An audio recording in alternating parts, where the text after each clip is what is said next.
Alors comment vous dire? Dans cette vidéo, on va faire face à l'un des hommes les plus détestables que j'ai vu de ma vie. Et je pèse mes mots, cet homme est à vomir. Vous allez comprendre pourquoi je vous dis ça tout au long de la vidéo. Vous savez, à chaque fois que je traite une affaire, je me dis « Mais c'est quoi ce bordel ?» C'est la pire affaire que j'ai réalisée jusqu'ici. Et bah pas du tout, c'est de pire en pire malheureusement. Au fur et à mesure que je fais des vidéos, je tombe sur des cas, mais je me dis « Mais c'est juste impossible ». Comment l'être humain est capable de faire de telles choses? Ça nous montre encore une fois que l'être humain est sans limite. Eh bien salam à toi mon ami, j'espère que tu vas bien et que ta famille se porte bien. J'espère que vous avez passé une bonne semaine, que vous avez bien mangé, parce que ouais, c'est important de bien manger et de se faire plaisir. Regardez-moi, je suis un morceau de gras articulé. Faites-vous plaisir bon sang, vivons gros, vivons heureux. Bref, plus sérieusement, avant de commencer cette vidéo, je voulais vous partager ma chaîne secondaire, Mogota Sama. Elle est juste en bas en description si vous voulez vous abonner et la découvrir. J'ai décidé de l'ouvrir pour préparer là-bas en parallèle des vidéos True Crime sur Mogota, des vidéos hyper chill en mode vlog, bouffe, plein de choses que vous pourrez découvrir avec moi. Ce sera nos prises de tête beaucoup plus naturelles et je pense qu'on va bien s'amuser. Vous aurez une version de moi encore plus tranquillou avec un contenu que j'ai hâte de vous présenter. Donc n'hésitez pas à venir, vous savez que je vous apprécie et c'est le début, juste le début d'une belle aventure. Sur ce, aujourd'hui, on va s'intéresser à l'affaire Michael Philpott. Et comme je l'ai dit en début de vidéo, cet homme est un monstre rempli de vices qu'on va découvrir maintenant. Sans plus attendre, éteignez votre lumière, installez-vous bien et laissez-vous emporter par ma voix.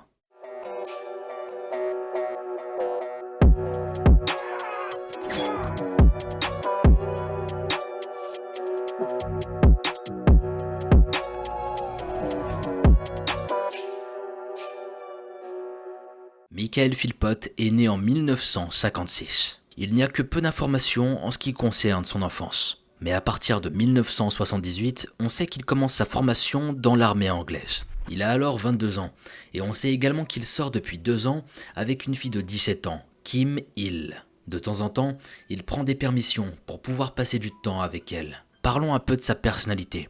Michael est un jeune homme au caractère très particulier, et je dirais même carrément déplacé. C'est un garçon qui a tendance à vouloir dominer ses partenaires, ce qui peut le rendre vraiment extrêmement désagréable. Il est également jaloux, possessif et manipulateur. Bah ça commence très bien cette affaire, et ça en dit long sur la suite des événements. Je pense que ce mec va nous en faire voir de toutes les couleurs, ça annonce du très très sombre. Lorsqu'il désire quelque chose ou quelqu'un, il est prêt à tout pour l'obtenir. Il est prêt à tout pour arriver à ses fins, et ses attentes sont nombreuses. Très fier et orgueilleux, il ne supporte pas le refus, ni la frustration. Si une de ces deux choses devait lui arriver, il entrerait dans une colère noire. Et je peux vous dire que le mot est faible ici. En fait, on pourrait plutôt parler de fureur. Une fureur à la limite du déséquilibre mental.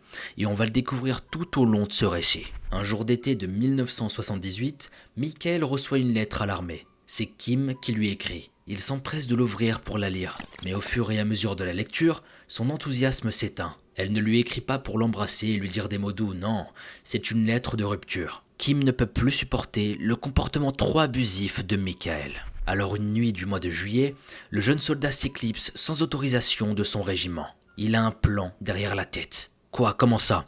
Une lettre et tout est fini? Comme ça? Merci, au revoir? Non, ça allait pas se passer comme ça pour lui. À l'intérieur, il bouillonne, il sait ce qu'il a à faire. Michael arrive devant une maison, c'est celle de Kim et sa mère. Tout est silencieux. Sans faire de bruit, il se glisse par effraction dans la maison. Il reconnaît le salon et se dirige vers les chambres. Arrivé devant celle de Kim, il entre. Dans sa main, un large couteau. Il s'approche du lit et distingue Kim endormie. Il se place au-dessus d'elle et il dit quelque chose, ça va la réveiller directement. Elle voit alors le visage de Michael et se met à paniquer. Michael lève son couteau et dit « Si je ne peux pas t'avoir, personne ne t'aura ». Puis il lui enfonce le couteau dans le corps, encore et encore, plus d'une vingtaine de fois. Kim ne comprend pas ce qui se passe. Elle essaie de se lever de son lit pour s'enfuir, mais ses jambes ne répondaient pas. Elle tombe par terre. Elle a du mal à respirer, car ses 2 poumons sont perforés. Michael continue de l'attaquer, lui transperçant les bras, le dos, les cuisses, le foie et les reins. Alors Kim ferme les yeux et la douleur disparaît. C'est le trou noir. Tout est allé très rapidement. Sa maman Shirley, réveillée par le bruit, se précipite dans la chambre de sa fille pour voir ce qui se passe. Elle tombe nez à nez avec Michael, le couteau à la main, il vient de se retourner vers elle. À côté de lui, il y a le corps ensanglanté de sa fille. Difficile d'imaginer la réaction d'une maman face à une scène aussi cauchemardesque. L'instinct de survie, la tristesse d'imaginer son enfant mort et tout ce sang. Impossible pour le cerveau d'emmagasiner autant d'émotions, autant d'informations, mais Shirley réagit. Elle s'enfuit et tente par tous les moyens de prévenir la police ou n'importe qui. Mais Michael est trop proche et trop rapide. Il attrape la mère de Kim et dans sa folie meurtrière, la poignarde à son tour, puis il s'enfuit. Par chance, la mère de Kim respire encore. Elle parvient à ramper jusqu'au téléphone. La police est prévenue. Lorsque la police arrive sur les lieux, Shirley est d'abord prise en charge. Les agents montent ensuite à l'étage, dans la chambre de Kim. Le bain de sang est aussi terrifiant qu'impressionnant. Mais aussi incroyable que cela puisse paraître, Kim vit encore. Elle s'accroche de toutes les forces qui lui restent, mais elle saigne abondamment. Elle en avait plus pour longtemps. Les policiers devaient agir vite. La jeune fille de 17 ans est transportée en urgence absolue à l'hôpital. Dans l'ambulance, par 2 fois, son cœur s'arrête. Heureusement, les chirurgiens héroïques parviennent à la ramener à chaque fois. Lorsque Kim ouvre enfin les yeux, une semaine s'est déroulée. Son corps est couvert de cicatrices et d'hématomes, mais elle est encore là. Et sa maman aussi est en vie. Elle passera en tout 6 semaines en soins intensifs, étant donné la gravité de ses blessures. Et il ne suffira que de peu de temps avant que Michael soit retrouvé, puis arrêté. Wow. Quand je vous dis que cette affaire est absolument horrible et terrifiante, je n'abuse pas. Et dites-vous que c'est que le début. Cet homme est un monstre sans cœur, d'une dangerosité sans nom. Vous allez voir, il est complètement barjot. Concernant la mère et la fille, ils ont eu beaucoup de chance de survivre à tout ça. Ça aurait pu très mal finir. Mais heureusement, tout se termine bien pour eux. Concernant Michael, comme vous pouvez le deviner, il est dans la merde jusqu'au cou. Son plan avait totalement échoué. Au mois de décembre 1978, il comparaît devant le tribunal de la couronne de Nottingham. Extrêmement lâche, il ne reconnaît pas son acte de barbarie. Il raconte qu'il s'est bien introduit chez Kim dans l'espoir de se réconcilier avec elle. Mais d'après lui, il ne se souvient pas avoir attaqué qui que ce soit. À force d'insistance et de preuves accablantes, il finit par être un peu plus nuancé et raconte. Je suis entré dans la chambre de Kim et elle dormait. Je lui ai posé ma main sur sa bouche et je lui ai donné un coup de coude. Elle s'est réveillée et m'a mordu. Elle a été méchante. Elle m'a aussi donné des coups de pied et des coups de poing. J'ai essayé de lui parler, mais elle a continué de m'attaquer. Alors je l'ai frappée à mon tour. Mais je me souviens pas avoir utilisé un couteau. Non. Après ce pathétique récit, Michael est condamné à purger 7 ans de prison ferme pour tentative de meurtre. Et vous savez quoi ? Il n'en fera que 3. Selon son avocat, c'est un garçon qui ne sait pas gérer ses émotions. Selon Kim, c'est un monstre à qui on ne peut pas dire non.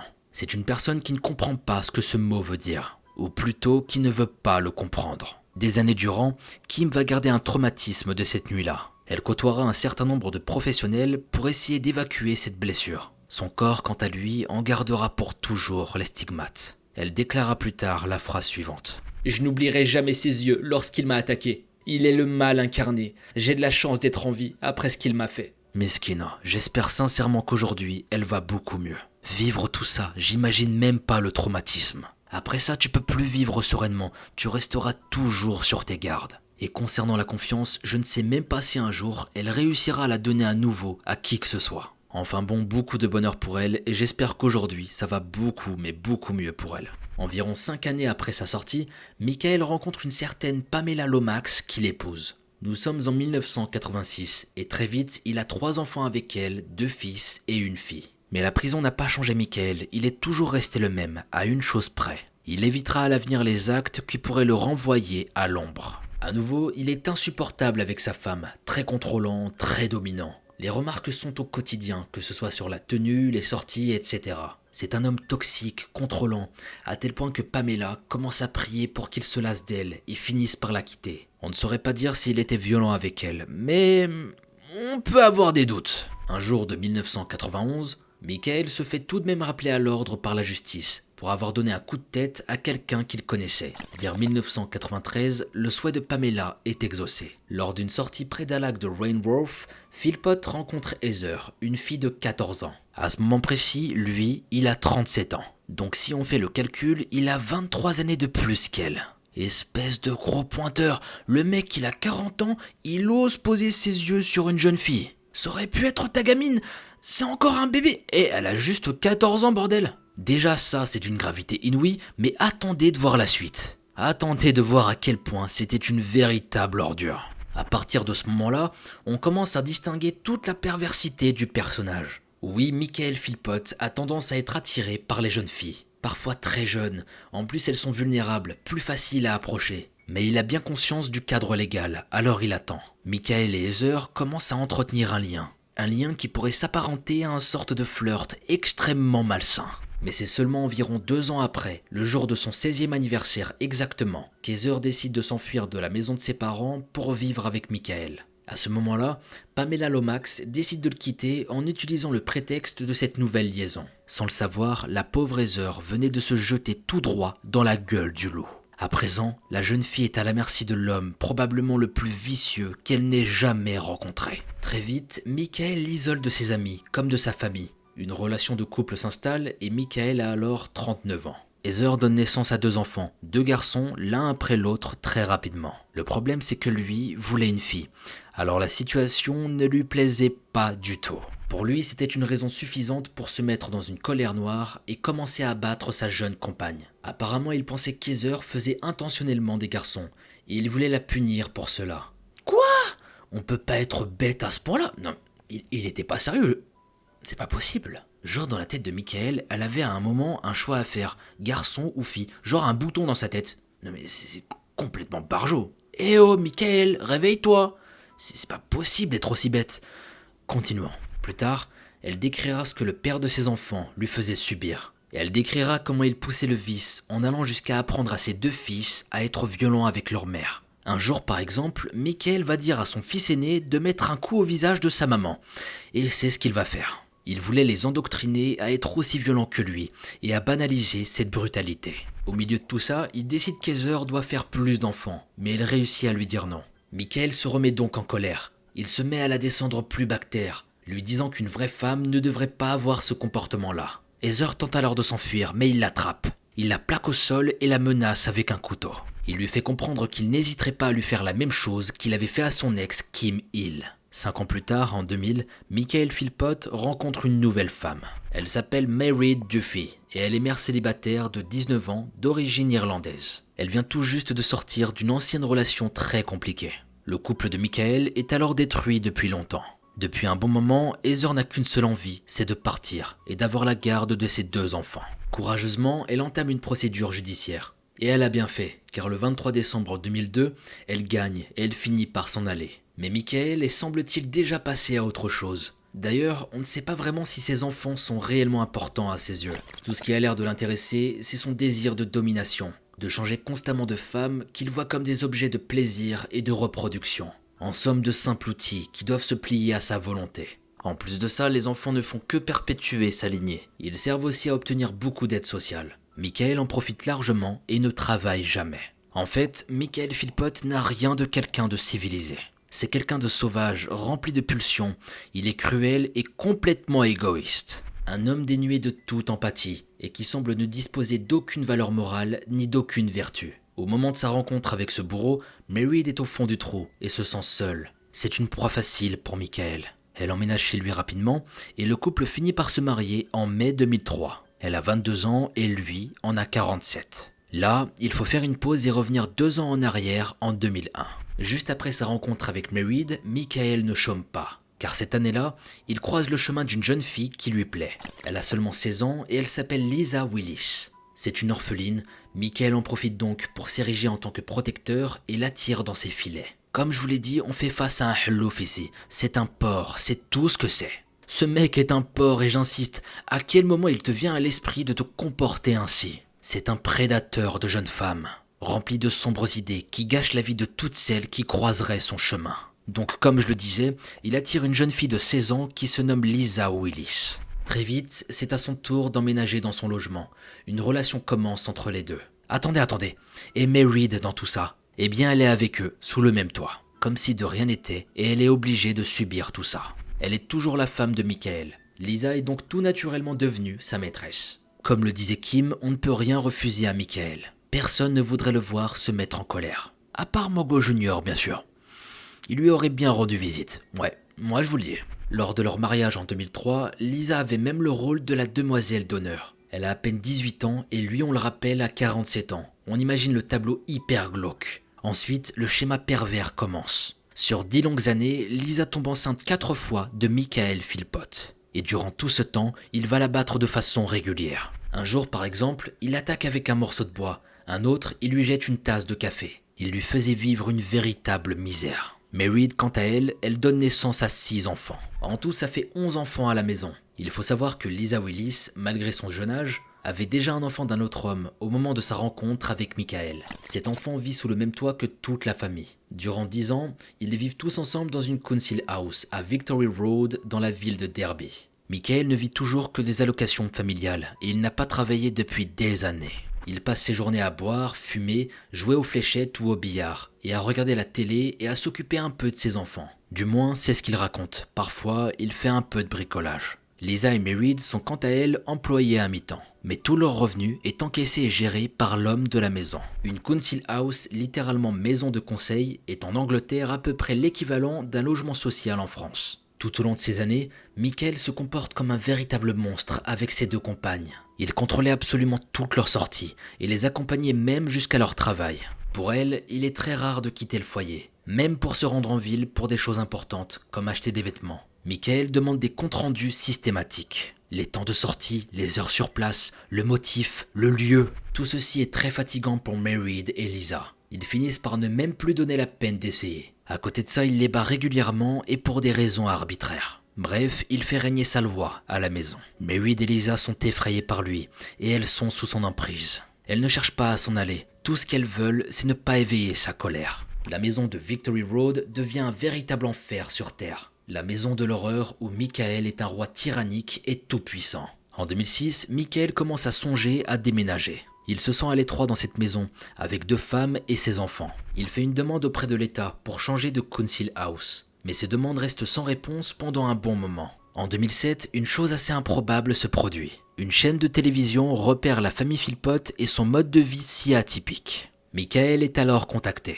Il est invité sur le plateau The Jeremy Kyle Show, une émission britannique regardée par 1 million de personnes quotidiennement. C'était le genre d'émission qui pourrait s'apparenter à C'est mon choix français. Le présentateur invite des gens ayant une histoire ou un physique hors norme et le but est de les faire connaître. C'est le genre d'émission qui fait beaucoup d'audience, que ce soit en France, en Angleterre ou partout ailleurs. À cette demande, Michael accepte que son visage et son histoire soient diffusés à travers tout le Royaume-Uni. Il choisit de défendre son style de vie et raconte sa vie en disant notamment qu'il aimerait divorcer de sa femme pour épouser sa maîtresse afin qu'elle ne se sente plus exclue de la famille. Il souhaiterait qu'elle partage le nom de Philpott. Il ajoute également qu'il aurait eu par la suite une vasectomie. À la suite de la diffusion de cet épisode de l'émission, beaucoup de critiques sont essuyées par Michael et sa famille. Beaucoup pensent que par exemple ce mode de vie n'est pas normal. D'élever ses enfants dans ces conditions est complètement inadapté. À l'écoute de ces critiques, Michael est très sur la défensive.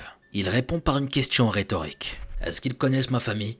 Est-ce qu'ils connaissent mes enfants? Je ne pense pas. Quiconque veut me voir, mes partenaires et mes enfants, ils peuvent venir et vivre avec moi pendant une semaine. Et je vous garantis qu'après, ils seront étonnés. En particulier de la façon dont mes enfants se comportent. Mes enfants sont élevés correctement. Il ne pouvait pas mieux formuler sa demande. Car la même année de 2007, une ancienne première ministre du nom de Anne Whitcomb a entendu la proposition de Michael Philpott. Elle le contacte et lui propose de tourner dans un documentaire. Anne Whitcomb versus the Benefit Culture, qui veut dire littéralement Anne Whitcomb contre la culture des avantages, en gros les avantages sociaux. Le but de ce reportage est simple, elle s'engage à passer toute une semaine avec lui, pour découvrir son quotidien et également pour tenter de le faire changer de mode de vie. Michael accepte, et c'est ainsi que la télé-réalité Philpott commence. Dans ce documentaire, il est montré que Michael vit dans une caravane dans son jardin, et à l'intérieur, sa femme et sa maîtresse alternent leur passage pour passer des nuits avec lui. Anne Whitcomb déclara plus tard que M. Philpott ne se souciait de personne et qu'il lui arrivait d'appeler à la fois sa femme et sa maîtresse par des insultes. Des insultes que je ne prononcerai pas ici. Mais si vous êtes curieux, ça commence par un S. Je vous laisse deviner. Elle avait également remarqué qu'aucun des enfants ne lui demandait de l'affection. Durant cette semaine filmée, Anne Whitcomb découvre également que son hôte ne fait aucun effort pour essayer de trouver du travail. Et ce en dépit du fait que ses 2 compagnes ont des emplois à temps partiel. Alors faisant jouer sa réputation et ses contacts, elle parvient à trouver 3 offres d'emploi à Michael, dont l'un dans une entreprise de fabrication de tonneaux. Mais Michael ne se présentera jamais au travail le premier jour. C'était un échec cuisant. À la fin du tournage et après sa diffusion, le documentaire provoque un véritable tollé. Michael devient durant quelques semaines un personnage public. À cause de son attitude jugée scandaleuse et moralement inappropriée, il est surnommé Shameless Mike. Michael le dépourvu de honte. Quelques années passent et il retombe peu à peu dans l'oubli. 3 ans plus tard, en 2010, il est de nouveau repris par la police pour avoir giflé sa femme et l'avoir traîné dehors par les cheveux après une dispute. L'année d'après, en 2011, visiblement en quête de nouvelles sensations, le couple Michael Merid commence à s'adonner à une nouvelle activité, le dogging. C'est une activité sexuelle qui habituellement se déroule dans un endroit public ou semi-public. Ça implique une femme, donc à l'occurrence c'était Merid, accompagnée de nombreux hommes. Elle déclara plus tard que cette pratique ne lui plaisait pas vraiment, et qu'elle le faisait uniquement pour faire plaisir à son mari. En général, après ces actes, elle se sentait honteuse et dégoûtée. Un jour, elle va même tomber accidentellement enceinte. Mike lui demandera de se faire avorter et c'est ce qu'elle fera. Cette expérience sera douloureuse, autant physiquement que psychologiquement pour la mère de famille. Au niveau de la vie à la maison, rien de nouveau. Michael continue de se comporter comme si tout lui était dû.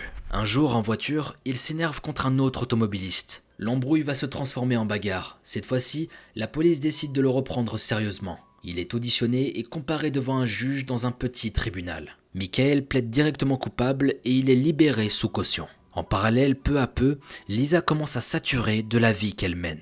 Elle désire autre chose, et l'emprise de Michael se fait de moins en moins forte, à mesure que son souhait de se révolter et de partir grandit. Un beau jour, elle décide de franchir le pas. Elle affronte Michael et lui fait part de son intention de partir. Et elle ne partira pas seule, elle compte bien emmener ses enfants avec elle. On ne sait pas exactement de quelle façon Michael réagit à cette nouvelle sur l'instant. Mais selon lui-même, il serait tombé dans une dépression assez importante. Il était très déprimé de voir sa maîtresse partir, et en plus avec ses enfants. Il n'accepte pas l'idée, mais il y a des limites à ce qu'il peut faire pour s'y opposer.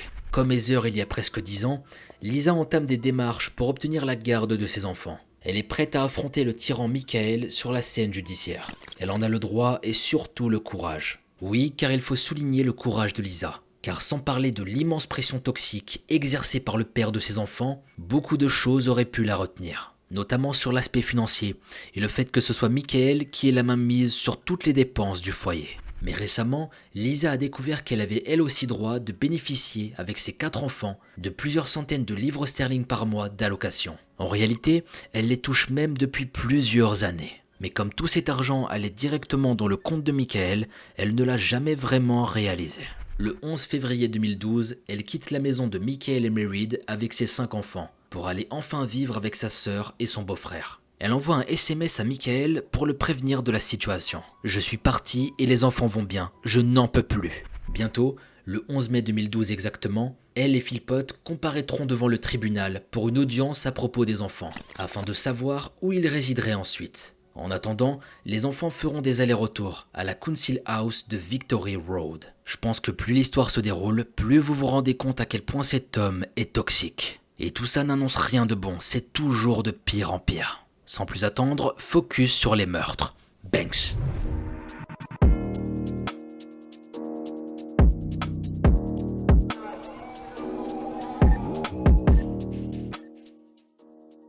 Les semaines passent et nous sommes le 10 mai 2012. Demain, ce sera un jour important, peut-être un tournant dans la vie des Philpott. Peut-être que 5 enfants vont quitter le foyer. Cette idée est devenue insupportable pour Michael. Et le pire, c'est que sa colère n'y changera rien. Il ne peut pas lutter contre la loi. Mais il n'a pas le choix. Il sait qu'il a peu de chances de gagner le combat de la garde, comme avec son ex-femme en 2002. Aujourd'hui, sa situation n'est pas beaucoup plus brillante. Il suffit de regarder ses antécédents, son comportement, et tout en fait. Cette fois, il faut qu'il passe par la ruse. Dans son cerveau malade, un stratagème est en train de se former progressivement. Un plan tellement fou, tellement idiot qu'il en devient dangereux. Mais Michael a perdu la raison. D'ailleurs, on se demande s'il en a réellement déjà eu. Maintenant, il ne pense qu'à une chose, obtenir la garde et maintenir son mode de vie. Et quand on sait à quoi il songe, on peut se dire que pour lui, tous les moyens sont bons. En ce moment, Lisa n'est pas à la maison. Finalement, cela tombe plutôt bien. D'ailleurs, cette maison, Michael n'en veut plus depuis des années. Alors comme il a toujours eu l'habitude de le faire,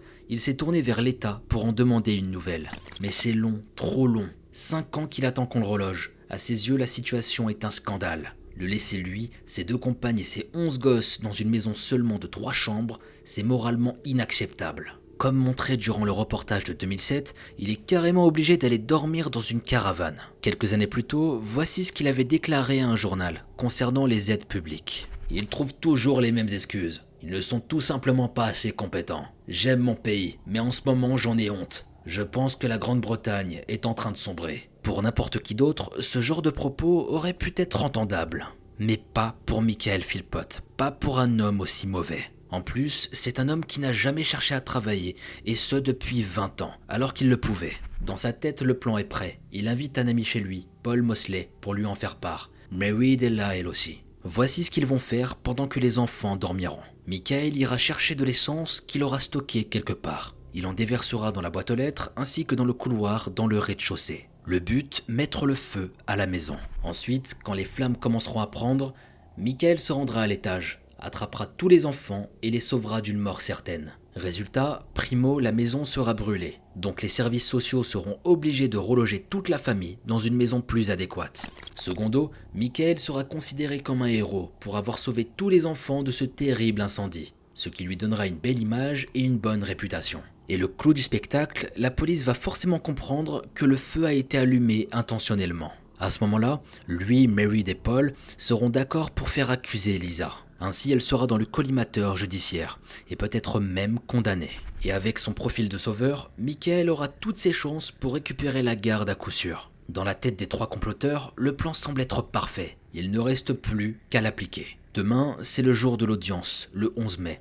Ils agiront cette nuit. La nuit du 10 au 11 mai 2012, au 18 Victory Road de la ville de Derby, vers 3h30 du matin, un immense nuage noir provient d'une des maisons. C'est la numéro 18 qui s'embrase. Dans la maison, la température est déjà insupportable. Très rapidement, les 500 degrés Celsius sont atteints. L'épaisse fumée noire envahit chacune des pièces restées ouvertes, rendant impossible la moindre bouffée d'oxygène. Les portes en plastique fondent, le bois verni et l'essence démultiplient la vitesse destructrice du brasier. En quelques secondes à peine, la quasi-totalité de la maison brûle. Les chances de survie sont désormais presque réduites à néant. À ce moment-là, les enfants dorment à l'étage. Comme le prévoit son plan, c'est le moment pour Michael d'entrer en scène. Alors que les flammes dévorent sa maison, il entre et tente de monter à l'étage. Mais il a versé une quantité d'essence beaucoup trop importante. L'air est trop brûlant et irrespirable. Les flammes dévorent tout ce qu'elles touchent. C'est une véritable fournaise. À l'étage, c'est pareil. Les enfants n'ont peut-être qu'à peine le temps de réaliser ce qui est en train de se passer. En tout cas, c'est ce que l'on peut infiniment espérer pour eux. Plus tard, des pompiers de Derby diront que l'intoxication a été plus rapide que leur réveil. Lentement, Michael revient à la réalité. Il est incapable de se rendre à l'étage. Alors il abandonne la tâche et regarde le feu, impuissant. Des voisins alertés par le bruit et la lumière tentent à leur tour d'intervenir, mais sans succès. Michael finit par appeler le 999, le numéro des pompiers anglais.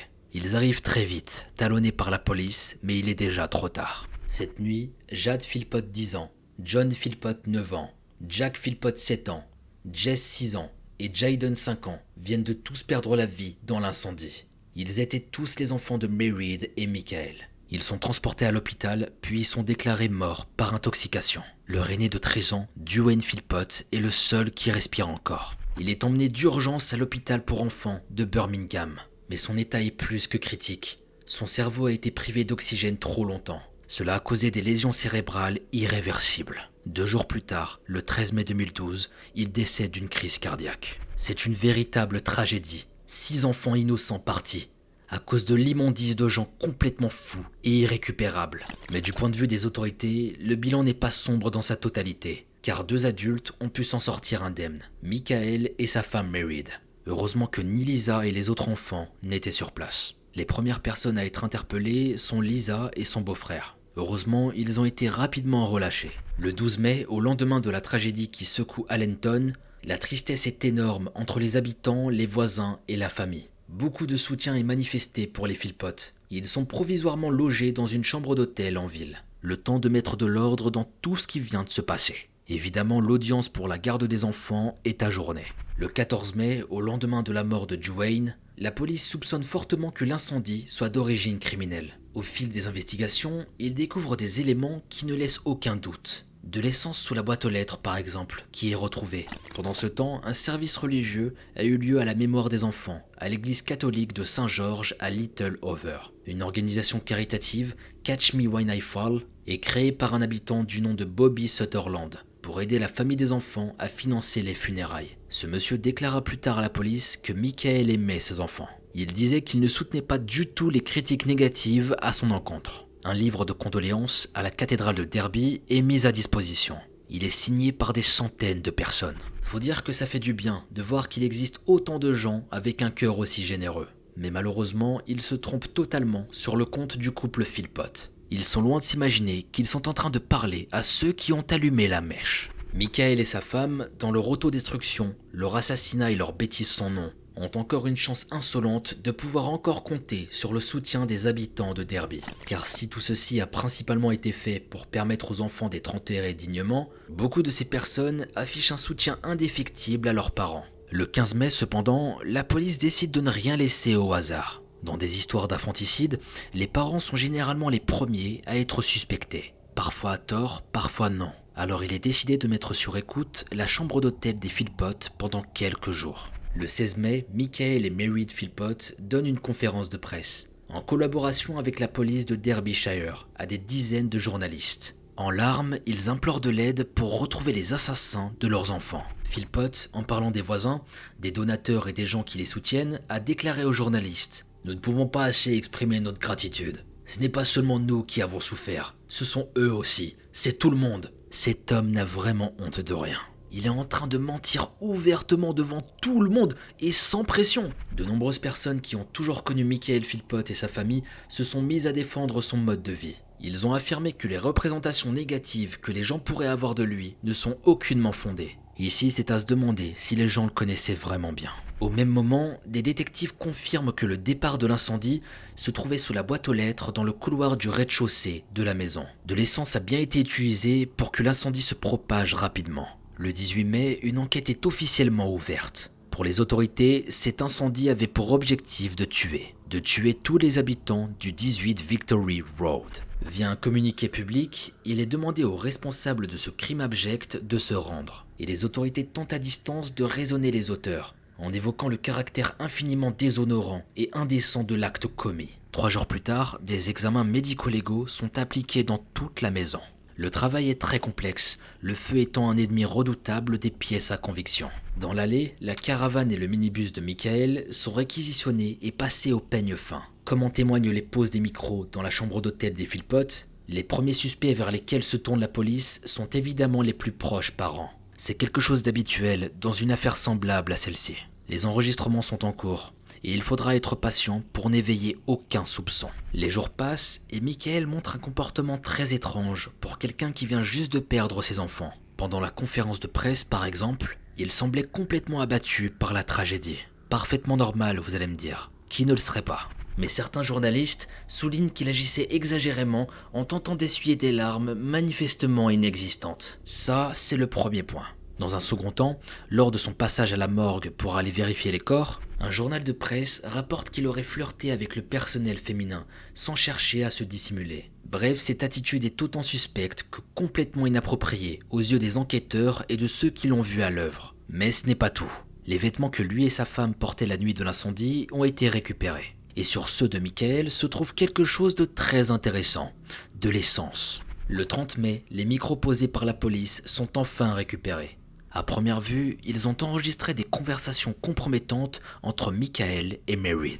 Dans l'un d'eux, Michael dit à sa femme que la police n'est pour l'instant au courant de rien et qu'il valait mieux qu'il s'en tienne à son histoire. Et il dit aussi la phrase suivante : « C'est de ma faute si la moitié de la famille est partie.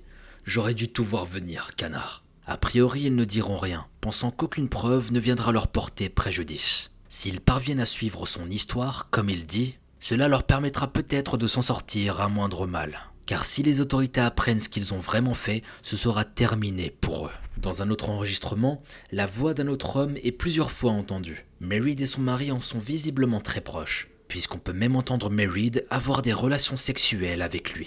Il s'appelle Paul Mosley. À entendre leur discussion privée, le doute est très peu permis. Pour la police, c'est quasiment suffisant. Mary et Michael sont à l'origine du départ de l'incendie. Ce sont eux qui ont tué les enfants, leurs propres enfants. Mais de ce qu'ils comprennent, leur mort serait accidentelle. Peut-être un plan qui aurait très mal tourné, À Paul Mosley, Michael dit qu'il aurait dû pouvoir sauver les enfants. La police n'attend pas pour intervenir. Les Philpott sont interpellés, puis placés en détention provisoire pendant quelques jours. Ils ne seront pas relâchés avant de comparaître devant une cour de justice. Le 1er juin, Michael et sa femme sont convoqués au tribunal pénal de première instance de Nottingham. Ils vont être écoutés une première fois. En arrivant en fourgon et en entrant dans la salle, le couple se retrouve entouré d'une foule hurlante. L'affaire est déjà très médiatisée, surtout que M. Philpott, alias Shameless Mike, s'était déjà construit une bien mauvaise réputation. Des habitants de Derby sont là, certains étaient leurs voisins. Des voisins qui les défendaient il y a à peine quelques semaines, mais plus maintenant. La colère a remplacé le soutien et la compassion. Les Philpott sont insultés, hués, moqués. Personne ne semble remettre en doute la lourde culpabilité qui pèse sur leurs épaules. Certains journaux britanniques vont même jusqu'à avancer que Shameless Mike aurait songé à se servir d'une partie des dons destinés aux funérailles des enfants pour son intérêt personnel. Il y aurait soi-disant vu un moyen de devenir riche rapidement. Quand on demande la version du couple, voici ce qu'ils vont raconter. Michael raconte alors qu'il jouait au billard avec Mosley avant que l'incendie ne se déclare. Il explique que Mosley était parti avant 2 heures du matin et Michael et Mairead se sont endormis en regardant un film. Mais ils ont été réveillés par le détecteur de fumée et il a découvert un grand incendie dans le hall. Ils auraient appelé le 999, puis donné le téléphone à sa femme avant de grimper sur une échelle dans le jardin arrière pour percer un trou dans la fenêtre de l'étage. Mais la fumée noire l'aurait repoussé. L'histoire ne convainc pas du tout les autorités. Sans parler du comportement étrange qu'ils ont constaté de lui tout au long des quelques jours qui ont suivi l'incendie. Il y a surtout ses vêtements tachés d'essence. Il ne comporte aucune noirceur manifeste. La fumée dégagée par un feu de cette ampleur aurait forcément laissé une tache. Une tache plus que visible, donc ce n'était pas du tout normal. Les enquêteurs insistent. Si on met de côté l'essence, qui pourrait peut-être due à une hygiène douteuse ou autre chose, ses vêtements semblaient d'une propreté quasi impeccable. Donc très difficile à croire sa version. Et le fait qu'il ait soi-disant été repoussé par de la fumée, au moment d'essayer d'entrer par la fenêtre. Mais leur version est maintenue. Alors le couple est de nouveau placé en détention provisoire. Le temps de préparer leur véritable procès. Seul Paul Mosley n'est pas encore officiellement interpellé. Peut-être par manque de preuves en ce qui le concerne pour le moment. Environ un mois plus tard, le 20 juin 2012, les enterrements de Jack, John, Jade, Jayden, Jace, Duane ont lieu. Mais les Philpott ne sont pas autorisés à y assister. Ce choix, la justice le justifie en évoquant des raisons de sécurité. Michael et Mairead sont désormais un couple largement détesté à travers tout le pays. Il n'est donc pas impossible qu'ils puissent se faire attaquer durant la cérémonie. Avant que son corps ne soit placé dans le cercueil, les organes de Duane ont été donnés pour sauver la vie d'un autre enfant. Le 5 novembre, Paul Mosley est finalement arrêté, puis placé en garde à vue. Il n'oppose aucune résistance. On l'accuse d'avoir aidé pour l'incendie de la maison du couple Philpott. 3 jours plus tard, il est confronté dans un tribunal accompagné de Mairead et Michael. On ne connaît pas exactement l'attitude ni l'état d'esprit de Paul face à la juge et à la cour. Cependant, lorsque les Philpott sont désignés comme étant les meurtriers des 6 enfants, ceux-ci répondent non coupables à l'accusation. Ces 2 petits mots sont interprétés comme un grand affront pour de nombreuses personnes. Mais au fond, si l'on en croit leurs récits et les éléments de l'enquête, la démarche ne semble pas totalement irraisonnée. En effet, ils n'avaient pas pour projet de délibérément tuer leurs enfants. Comme ils l'avaient dit dans la chambre d'hôtel lorsqu'ils étaient sous écoute, tout ceci n'était qu'un accident. Oui, un absurde, stupide et tragique accident, provoqué par des gens qui avaient nécessairement laissé leur bon sens de côté, pour ne serait-ce qu'imaginer ce genre de plan à l'imprudence écœurante. Suite à ces déclarations, la cour décide de reporter la séance, le temps de bien réfléchir sur les accusations qui leur seront adressées la prochaine fois. Peu avant Noël, les 3 prévenus sont convoqués à nouveau, et cette fois-ci au tribunal de Birmingham.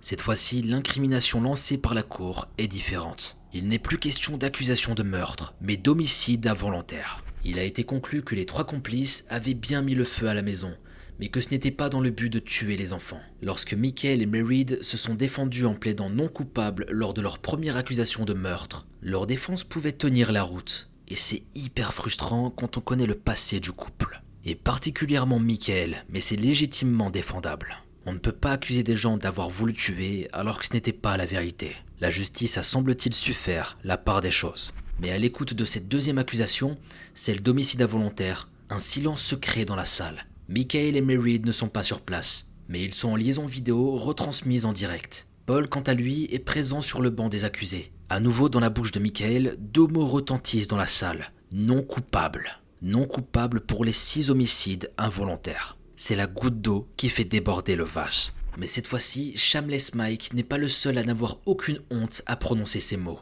Paul et Mary plaident la même chose, non coupable. Lorsqu'on lui demande qui pourrait bien être à l'origine du départ de feu, Michael répond que quelqu'un qu'il ne connaît pas a dû mettre le feu dans la boîte aux lettres. 2 mois passent et nous sommes le 12 février 2013. Le procès Philpott Mosley s'ouvre enfin au tribunal de la couronne de Nottingham. Il dure en tout 7 semaines et il est dirigé par la juge Kate Firewell. Il est indiqué que la police a d'abord inculpé le trio de meurtre, mais l'a finalement rétrogradé en homicide involontaire coupable, bien que leurs actions ont été d'une monstrueuse inconscience. Les accusés n'avaient pas l'intention de tuer les 6 enfants. La juge décrit le déroulement du complot orchestré par le couple Philpott et Mosley comme un plan méchant et dangereux, qui était évidemment incompréhensible pour toute personne sensée. Pendant le procès, les photographies de la maison de Victory Road sont pour la première fois rendues publiques. On y voit des pièces complètement carbonisées, noircies ou réduites en cendres par la chaleur du feu ardent et destructeur. Paul, Mary et Michael n'ont manifestement pas changé de discours. Ils plaident toujours non coupables pour tout ce dont ils sont accusés. Lorsque l'on demande à Michael d'où proviennent les taches d'essence qui ont été retrouvées sur ses vêtements, il explique qu'elles étaient déjà là depuis plusieurs semaines suite à un autre incident. Lorsqu'on lui parle de son attitude à la maison envers ses 2 compagnes, de son implication dans la vie de ses enfants, de sa brutalité, il répond « J'ai l'air trop fort, trop puissant. J'ai toujours été un gars insouciant. Lisa, je l'ai traitée comme une reine. » La procureure prend la parole. Elle explique la raison pour laquelle, selon elle, Philpott, 56 ans, vivait avec sa femme Mary, 31 ans, et sa maîtresse Lisa Willis, 28 ans, ainsi que leurs 6 enfants. Michael Philpott ne voulait pas travailler. Il voulait juste une maison et plein d'enfants, et les avantages financiers que cela apporte. De ce que l'on sait, et au contraire de ses 2 compagnes, Michael n'a jamais travaillé depuis la naissance de son premier enfant, c'est-à-dire environ 27 ans. En d'autres termes, il n'a jamais gagné un seul centime pour eux. Bref, l'état d'esprit et la mentalité de Michael sont à bien des égards moralement discutables. Les actes qu'il a pu commettre tout au long de son existence jusqu'à ce jour en sont l'illustration. S'il est dans cette situation à présent, c'est entièrement de sa responsabilité. Il est allé trop loin, et on ne peut pas s'empêcher de se poser tout de même une question. Que se serait-il passé si le plan de l'incendie avait fonctionné comme prévu? Personne ne peut donner la réponse. Mais il est très dur d'accepter l'image de Michael érigé en héros, qui aurait courageusement traversé les flammes pour sauver sa progéniture apeurée. Il est difficile d'accepter que quelqu'un d'autre que lui aurait pu être mis en cause puis emprisonné. Peut-être Lisa Willis selon son plan. Cette pensée rend le personnage d'autant plus exécrable. Il doit être sévèrement puni, ça ne faisait aucun doute. À un moment, il est proposé de passer l'enregistrement de l'appel fait à Michael aux pompiers, juste après qu'il ait jeté l'éponge du sauvetage. En entendant cette proposition, Michael crie qu'il n'a pas la force de l'écouter. Dans un acte de fuite, il tente alors de quitter sa place sur le banc des accusés. Mais il est retenu par le personnel de sécurité. Il doit affronter sa voix erratique et déchirante. Il doit assumer ce qu'il a fait. L'appel est diffusé dans une ambiance extrêmement lourde. Tout le monde écoute attentivement. À la fin, on peut entendre des gémissements incontrôlables dans la salle. Ils proviennent de Mary Philpott. Au bout des 7 semaines, le 4 avril 2013 exactement, le verdict est enfin rendu. Michael, âgé de 56 ans, est reconnu coupable de l'homicide involontaire de 6 enfants innocents dans l'incendie allumé délibérément dans leur maison familiale. Il est condamné pour cela à la prison à perpétuité, avec un minimum incompressible de 15 ans derrière les barreaux. Alors que le jury énonce ses verdicts à l'égard de l'homme de 56 ans, il se tient sur le banc des accusés, regardant droit devant lui. Ses mains sont jointes devant son visage. Après les verdicts, celui qui se faisait appeler Shameless Mike s'effondre en larmes. Il était envahi de tristesse et ça se voyait sur son visage. À l'écoute des sentences, dans tout le tribunal, un bruit sourd monte. Beaucoup d'émotions sont soudainement relâchées, dans des explosions de sanglots, de cris, exprimant de la joie, de la douleur, du soulagement. On ne saurait pas dire exactement. Les gens se prennent dans les bras, s'embrassent pour certains. Michael Philpott, dans son costume gris, affiche un air complètement abattu. Toujours assis, il chuchote « Ce n'est pas encore fini ».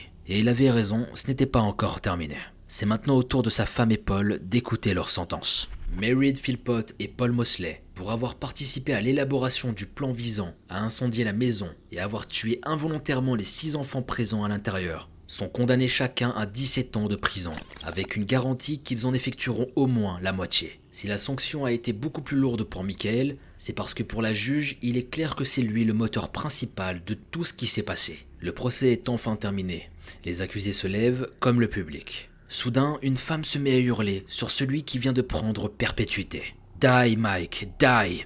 Elle lui souhaite de mourir. Cette femme, c'est la sœur de Michael, Dawn Bestwick. Elle ne peut retenir son soulagement et sa colère après tout ce qu'elle vient d'entendre. Elle considère le geste de son frère comme inqualifiable. Et pour elle, c'est un lâche envers qui elle ne ressent rien, à part la colère. Interrogée à la sortie du tribunal, elle va déclarer toutes les choses suivantes. « Ma famille et moi avons assisté à chaque jour du procès. Nous avons écouté objectivement toutes les preuves pour comprendre ce qui est arrivé à nos 6 beaux enfants la nuit du 11 mai 2012. Notre présence au tribunal était de découvrir la vérité. Suite au verdict d'aujourd'hui, nous, la famille de Michael Philpott, pensons que justice a été rendue. » Dans une autre interview faite dans la foulée, elle décrira en larmes à quel point elle est profondément marquée par tout ce que son frère a fait et tous les complices. « Ce n'est pas humain, il devrait mourir pour ce qu'il a fait. Tous les 3 devraient pourrir en enfer pour ce qu'ils ont fait. La douleur que nous devons vivre maintenant, les grands-mères, le grand-père, ce sont eux qui souffrent aussi. Les autres frères et sœurs, Dieu sait comment ils vont s'en sortir, mais nous sommes une famille forte. » La famille de Meredith Philpott, les 2 filles, déclareront aussi quelque chose. Voici leurs mots. Le 11 mai 2012, Duane, Jade, John, Jack, Jace, Jaden, ils ont tous perdu la vie par la manière la plus cruelle, par ceux qui étaient censés les aimer et les protéger. Nous, la famille de Meredith, nous ne pouvons pas décrire la douleur que nous ressentons. Aujourd'hui, justice a été rendue et nous sommes satisfaits du verdict. Nous tenons à remercier toutes les personnes impliquées dans cette affaire. L'un des fils de Michael Philpott, un certain David âgé de 30 ans, déclare dans un journal britannique que son père est mort pour lui. À cause de lui, la moitié de ma famille est partie. J'ai perdu 5 petits frères et une sœur. Ainsi s'arrête le parcours chaotique de Michael Philpott. Un homme qui pendant plus de 35 ans a laissé déchaîner librement sa colère sur une série de petits amis au profil souvent endommagé et vulnérable, dont beaucoup ont été rencontrés au cours de leur adolescence. Sa possessivité, son contrôle, ses abus, sa façon dont il écrasait sans aucun scrupule ceux qui le contrariaient et pour finir, son inconscience meurtrière. Tout ça restera très longtemps collé à la peau de Shameless Mike, et peut-être jusqu'à sa mort. L'histoire de Michael met en relief la querelle entre les conservateurs et les travaillistes au sujet des réformes, des avantages sociaux au Royaume-Uni. Alors que la gauche et l'église crient qu'elles sont injustes et immorales, le gouvernement répond que ce qui est immoral, c'est de laisser des familles comme celle de Michael Philpott profiter de ces avantages pendant plusieurs générations. Ces prestations ont été créées à la base dans le but d'aider les plus nécessiteux. Et quand on regarde Michael, lui, il en a profité jusqu'à la moindre miette. Le Mirror a rapporté en 2016 que Meredith avait demandé le divorce à Philpott alors qu'ils étaient tous les 2 derrière les barreaux. Plus tard cette année-là, le Daily Mail a rapporté que Meredith avait trouvé un nouvel homme à qui elle avait envoyé des lettres torrides depuis sa cellule. Elle a fini par exprimer des remords sur toute cette histoire en 2016. Elle a également déclaré dans une lettre que le fait d'être responsable de la mort de ses enfants était quelque chose qu'elle devait accepter et que ses bébés vivraient avec elle pour toujours. Concernant Michael, il ne s'est toujours pas exprimé sur l'affaire. Aujourd'hui, Meredith n'est plus en prison, mais sa libération comporte des conditions. Elle n'est plus autorisée à entrer en contact avec Michael, de quelque manière qu'il soit. Il est également interdit pour elle de se rendre à Derby, la ville où s'est déroulé l'incendie. Ainsi se termine l'affaire de Michael Philpott. L'histoire d'un homme détestable de A à Z.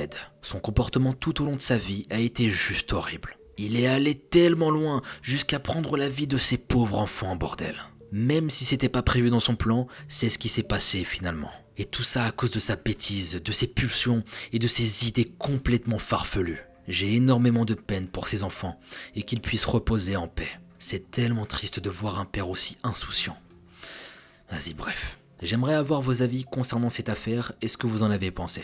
Je vous attends avec impatience dans l'espace des commentaires. Quant à nous, il est temps pour nous de nous quitter. Merci à vous qui me suivez aussi nombreux encore une fois, ça me fait super chaud au cœur. Prenez soin de vous et vos proches et on se dit à très bientôt pour une nouvelle vidéo. C'était Mogota. Si t'es encore là, j'ai une dernière mission pour toi. Viens sur mon Insta Mogota-sama et viens me dire quel plat tu aimerais manger, là tout de suite, maintenant. C'est parti, je t'attends. Tu croyais tout de même pas que j'allais te laisser partir comme ça?